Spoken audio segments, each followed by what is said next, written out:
We're taking a live look at the new home of the U.S. Space Command headquarters.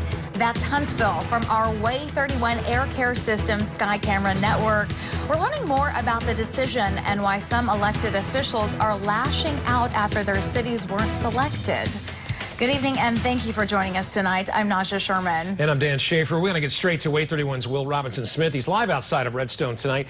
So, Will, what are we learning about why Huntsville was chosen and what these other states are saying? Well, Dan, Naja, right now, Space Command is headquartered over in Colorado Springs, Colorado. And honestly, if you ask their delegation, they believe it should stay right there instead of coming to the Rocket City. After a 2-year search process, the Air Force determined that Redstone Arsenal should be the permanent home of the U.S. Space Command. Huntsville Mayor Tommy Battle said city and area leaders were able to paint a clear picture for their selection committee, illustrating things like the quality of life, cost of living, and the education system. They looked at the merits of each community, and the merits are what should weigh out. The merits of this community are what won us the announcement today and what will make Space Force a success in the future. Air Force officials say it'll be about spring 2023 by the time they make a final decision on Space Command, and Redstone gets to add their insignia to the entrance sign here. And while folks in Alabama and certainly in Huntsville were excited about the news, politicians in some of the other contending states were less than thrilled. A decision so important to national security should be based on the merits that were identified by the Air Force and Department of Defense going forward, and not on politics, as this appears to have been done.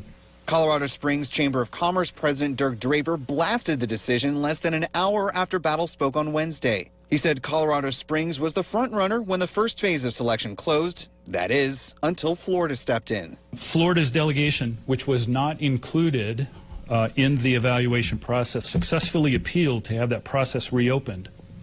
And I'll pause for just a moment to note that the president has close personal business, personal and business and political ties to the state of Florida, and reopened the process to include this second phase, which we've just now concluded. In the second phase, 60 cities showed interest, but it was quickly narrowed to the 6 finalists, including Huntsville and Colorado Springs, and the latter says they were the front runner yet again. Colorado Springs Mayor John Suthers says from his perspective, Wednesday's decision was purely political. I don't think the motive would be what's in the interest of the American taxpayer, what's in the interest of national security. The motive would be who have remained my political friends throughout this process and who should I reward as a consequence. Newly sworn-in Senator Tommy Tuberville also weighed in on Space Command Wednesday night. He agreed that President Trump played some kind of role in helping to bring the headquarters to Huntsville. I've got to know President Trump quite well over the last 8 months, and there wasn't many conversations we didn't have that Space Force didn't come up at one point that we were would be very excited about having it here. Now, I'm sure he had a small part in it, maybe even more than a small part. I don't know the ladder in which the approval goes through.